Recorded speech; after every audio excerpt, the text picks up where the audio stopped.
बहनों, मैं जो दावा यूनियन की तरफ से दावा यूनियन के सलाहकार होने के नाते जो पहला वीडियो आपके लिए डाला था, शायद आपने वो सुना होगा और उसको सुनकर के कुछ बातें आपकी समझ में आई होंगी। मैं उसके बाद की एक दो चीज़ें और आपके सामने में रख रहा हूँ, जो कि कविता पटवा जी ने उन्होंने जिस बात को, दूसरी बात को अहमियत दी और जो उन्होंने दूसरे नंबर पर रखी कि दूसरी बात बहुत महत्वपूर्ण है जो हमने हासिल की है, वो क्या बात बोली थी, जरा पहले आप उसको सुनिए और फिर मैं उस पर अपनी बात कहूंगा।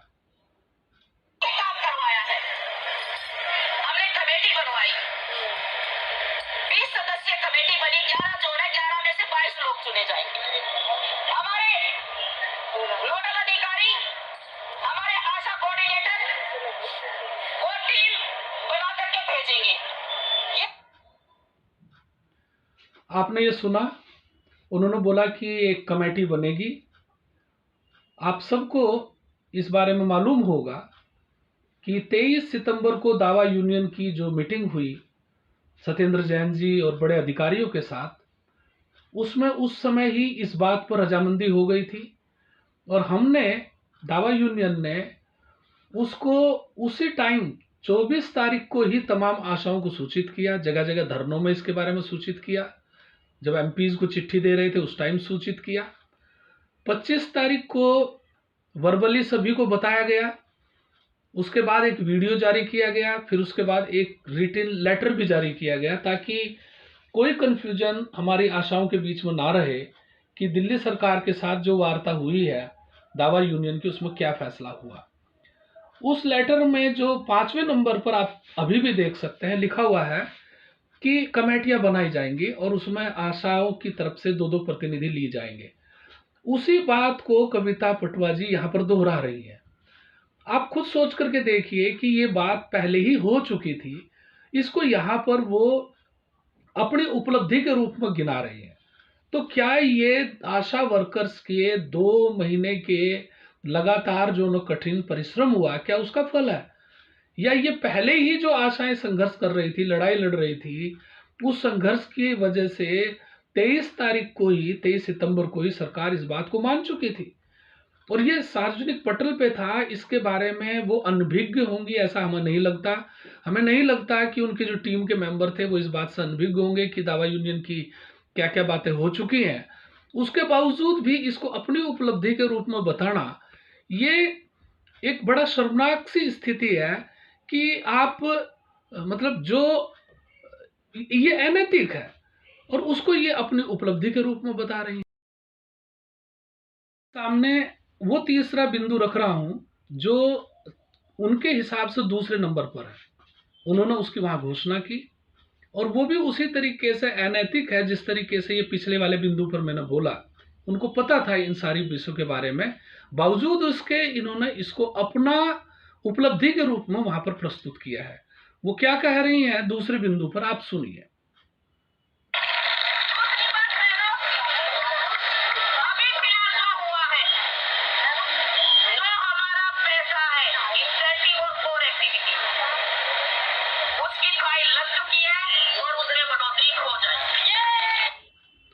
आपने सुना कि वो कह रही हैं कि इंसेंटिव और कोर एक्टिविटी की फाइल लग चुकी है। ये फाइल लग चुकी है की बात बोल रही है। हाँ, लग चुकी है, लेकिन कब लग चुकी है? ये लग चुकी है दावा यूनियन के साथ जब मंत्री जी की मीटिंग हुई 23 तारीख को, उसी दौरान बातचीत हो गई थी और उसी दौरान ही ये फाइल चल चुकी थी, लग चुकी थी। बात ये हो चुकी थी कि सरकार कह रही थी कि जो 1000 रुपया केंद्र सरकार दे रही है वो बंद करेगी, हम उसको कोर एक्टिविटी के रूप में दिल्ली सरकार चालू रखेगी। मतलब 4000 रुपया कोर इंसेंटिव के रूप में आशाओं को हम लोग देते रहेंगे। लेकिन हमने ये बोला कि ये नहीं, हमें तो ये चाहिए कि जो कोर इंसेंटिव है उसको पॉइंट मुक्त कर दिया जाए और उसको बढ़ा करके 15,000 कर दिया जाए और जितने भी इंसेंटिव हैं वो सारे के सारे इंसेंटिव 3 गुना कर दिए जाए, और नहीं तो आप वेतन दीजिए और 21,000 रुपया मासिक दीजिए। इस पर वो तुरंत राजी नहीं थे और इस पर वो सोचने के लिए बोले कि हम इस पर सोचेंगे और हम इस पर उपयुक्त जो हमसे ज़्यादा बन पड़ेगा वो हम करेंगे। हमने उसी टाइम ही इसका ऐलान किया था, आप वीडियो में हमारे उनमें पढ़ सकते हैं कि इस मुद्दे को लेकर के दावा यूनियन की लड़ाई जारी रहेगी और उसी के क्रम में ही आगे की लड़ाई अभी भी चल रही है। और सरकार ने जो आश्वासन दिया था वो भी हमने जो 23 तारीख के बाद जो सरकार से बात हुई उसका जो स्पष्टीकरण, उसका जो तमाम बातें जारी की थी उसमें वो पहले ही बिंदु पर लिखा हुआ है, आप पढ़ सकते हैं। उसमें लिखा हुआ है कोर इंसेंटिव में कुछ बढ़ोतरी। तो ये चीज पहले से ही उनको पता थी और फिर भी वो उसको बोल रही है कि ये भी उनकी उपलब्धि है। तो ये उनकी कैसी उपलब्धि है ये हमें नहीं पता चल रहा है, ये वही लोग बता सकते हैं। हमें तो ये लग रहा है कि ये पहले ही हो चुका था और एक तरीके से आशाओं को ये बात कह करके उन्होंने गुमराह ही किया है। और जो मैं कहना चाहता हूं, उन्होंने बोला बीच में, अपने बातचीत के बीच में एक बार बोला कि कोविड का पैसा मिल जाएगा। इसको भी बहनों आप पढ़ लीजिए, उसी लेटर के अंदर में ये पॉइंट्स दिया हुआ है।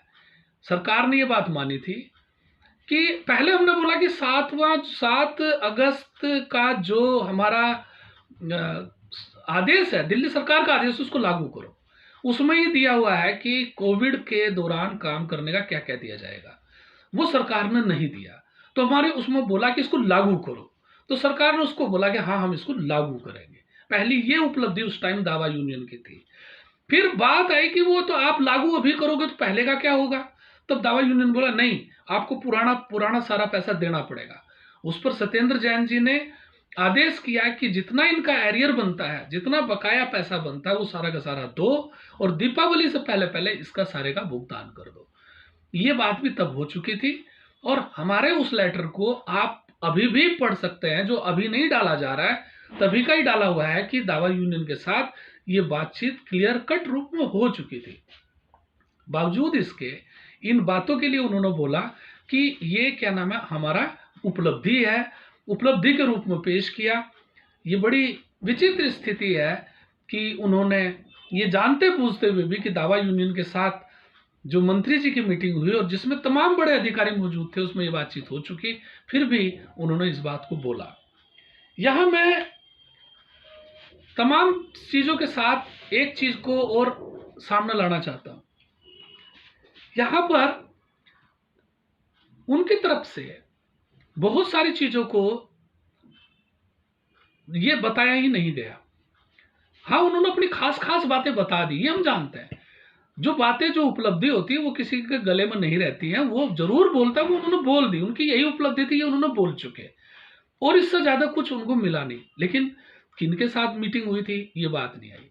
लेकिन इससे भी बड़ी जो बात है वो है कि कोई लिखित में कुछ नहीं मिला है और हमारे को हम जब भी आंदोलन किए ये एक विषय रहा कि हम तभी यहां से जाएंगे जब आप हमें इसमें लिखित में दे देंगे। और दावा यूनियन के हर बार आंदोलन में न केवल सरकार से उन्होंने लिखित में लिया, बल्कि उनके अधिकारीगण, उनके मंत्री जी, खुद सत्येंद्र जैन मंत्री जी आकर के मंच पर घोषणा की। वो हमने घोषणा ही नहीं की, उन्होंने ही घोषणा की। उन्होंने ही कहा कि हमने ये चीजों को मान लिया। 2017 में खुद मंत्री जी ये चिट्ठी हमें दे करके गए थे, आप इसको देख सकते हैं, हम इसको डालेंगे फिर से कि किस तरीके से वो लिख करके दे करके गए थे। 29 तारीख को हड़ताल खत्म हुई, 29 तारीख को घोषणा भी की, लिखित में भी दिया। इंसेंटिव जो आप लोगों को मिलता है वो सारे इंसेंटिव जो है वो दोगुने कर दिए गए हैं। 15 की हड़ताल हुई थी, उसका ये अखबार प्रिंट किया गया था, ये फोटो है। इसमें आप देखिए, इसमें खड़े हुए हैं राजेश गुप्ता जी, मोनिका राणा जी और डॉक्टर रत्नेश गुप्ता, जिन्होंने खुद आशाओं के बीच आकर के घोषणा की थी। आप देखिए, लगभग 1,500-2 हजार आशाएं उस दिन भूख हड़ताल पर थी, उनके गले में माला पड़ी हुई है, आप देख सकते हैं। रात को आकर के ये घोषणा हुई थी, अंधेरे के टाइम का ये फोटो है, ये साफ नहीं हुआ था, उन्होंने खुद घोषणा की। और इसके बाद इसी पत्र के अंदर में मैं आपको दिखा रहा हूं, ये जो अखबार हमने उस टाइम प्रिंट किया था, ये इसमें उल्टा आएगा। उसी हड़ताल में क्या बातें मान ली गई ये उन्होंने जारी कर दिया था। उसका हिंदी हमने बराबर में छापा था ताकि हमारी आशाएं इसको समझ ले। ये मोनिका राणा की तरफ से आया था। तो 2 बार जो खुल्लम खुल्ला स्टेज पर जो बड़ी हड़तालें हुई उनमें स्पष्ट आया, इस बार क्यों नहीं आया? इससे कुछ सवाल पैदा होते हैं, इससे कुछ संदेह उत्पन्न होता है। ये संदेह का स्पष्टीकरण अभी नहीं हुआ। अपने वीडियो में वो कह रही हैं कि आप इनसे पूछ लो, ये SHO साहब भी गए थे, फलाने भी गए थे।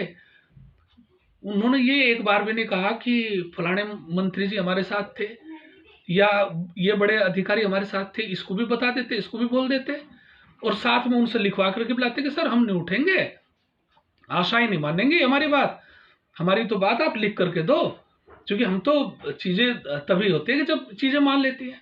यहां तक कि जब कोविड का टाइम चल रहा था और कोविड के दौरान में जब बाहर निकलना भी मुश्किल था और हमारी तमाम आशाएं परेशान थी, हताश थी, उनको रात दिन काम करना पड़ रहा था, कुछ भी नहीं मिल रहा था, तो तब भी जब आंदोलन हुआ, उस आंदोलन में जो 7 अगस्त का सर्कुलर इशू करना पड़ा सरकार को, हमने कहा नहीं हमारा आंदोलन नहीं रुकेगा, आपको बाकायदा इसके लिए ऑर्डर जारी करना होगा।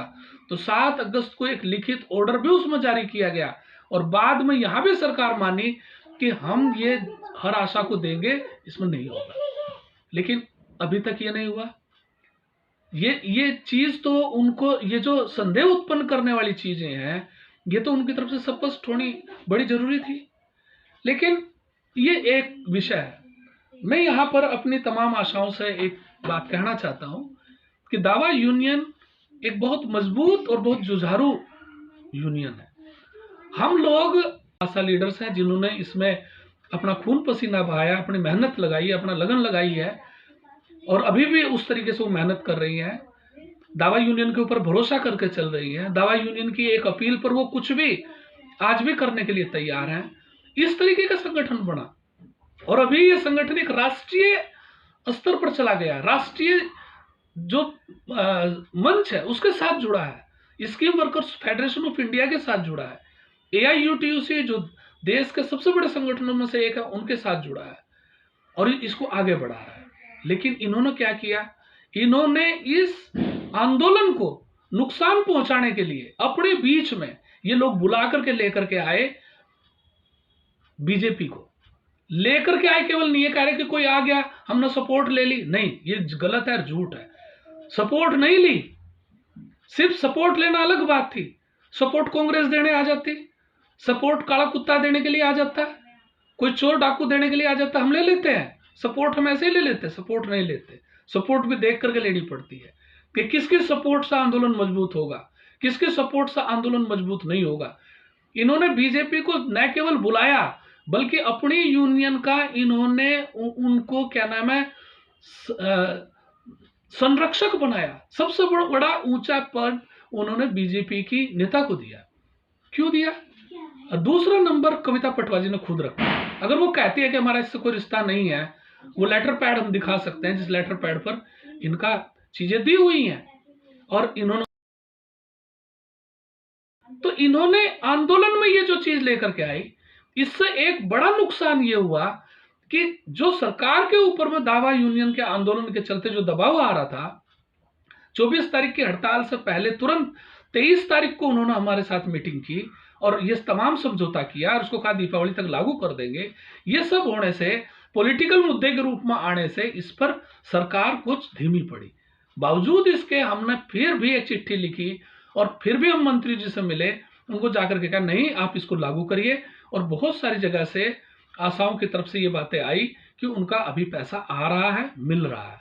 ये कह रहे अब हुआ है और ये पहले से ही मिल रहा है, तो ये पहली उपलब्धि है, आज की उपलब्धि नहीं है। तो बहनों, मैं अगले एक वीडियो में आपके पास में उनका जो मांग पत्र है उस मांग पत्र का चिट्ठा खोलूंगा कि किस तरीके से इनका जो मांग पत्र है वो आशाओं की, आकांक्षाओं के विरोधी है, खिलाफ है, और किस तरीके से इन्होंने जो अच्छी अच्छी बातें डाली वो दावा यूनियन के लेटर से चुराई गई है। ये अपने आप को बोलती है कि हम आशा हैं और हम ज्यादा जानते हैं। एक्चुअली इनको अभी देश दुनिया के जो आशाओं के आंदोलन है, स्कीम वर्कर्स के आंदोलन है, उनसे भी बहुत कुछ सीखने की जरूरत है। मैं दावा यूनियन से जुड़ी हुई और अपनी तमाम आशा बहनों को ये विश्वास दिलाता हूं कि दावा यूनियन AIUTUC पूरी मजबूती से इस आंदोलन को लेकर के आगे बढ़ेगी और जो सरकार ने वादा किए हैं उन वादे को हम उनको लागू करवाएंगे और जो मुख्य मांग है उस मांग को लेकर के केंद्र के साथ जो लड़ाई लड़ रहे हैं उस लड़ाई को तो मजबूत सब देश की तमाम यूनियनों के साथ मिलकर हम करेंगे ही। दिल्ली सरकार से भी अपनी चीजों को मांगों को हासिल करने के लिए हम जो लड़ाई है इस लड़ाई को हम और भी ज्यादा मजबूत करेंगे और हमें ये विश्वास है कि आपका साथ, आपका सहयोग हमें पहले से भी ज्यादा मजबूती के साथ में मिलेगा और हमारी जो मंजिल है हम और भी नजदीक अपनी मंजिल के पहुंचेंगे। सभी को धन्यवाद, सभी आशाओं को मेरा क्रांतिकारी अभिनंदन।